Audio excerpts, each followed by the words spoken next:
La Corée du Nord a lancé tôt ce matin 3 missiles balistiques depuis Sunan à Pyongyang en direction de la mer de l'Est qui sépare les deux Corées et le Japon.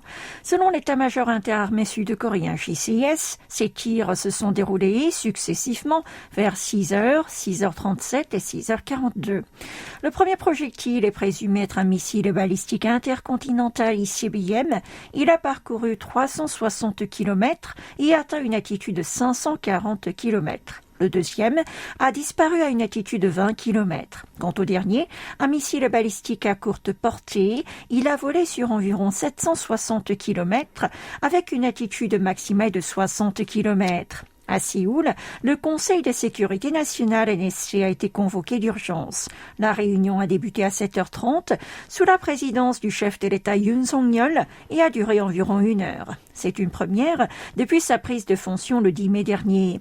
Le numéro 1 sud-coréen a condamné le nouveau test balistique en le qualifiant de provocation importante. Il a ordonné notamment à mettre en œuvre des dispositifs effectifs comme l'application de la dissuasion élargie, le renforcement de la posture de défense combinée entre Séoul et Washington, comme les leaders des deux nations étaient convenus lors de leur premier sommet bilatéral tenu samedi dernier à Yongsan.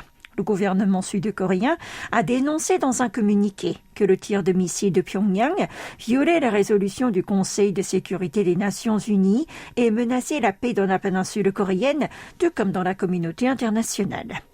Notons que le lancement de ces nouveaux projectiles intervient au lendemain de la tournée en Asie du Nord-Est du président américain Joe Biden. Et il s'agit de la 17e démonstration militaire du régime de Kim Jong-un depuis le début de l'année.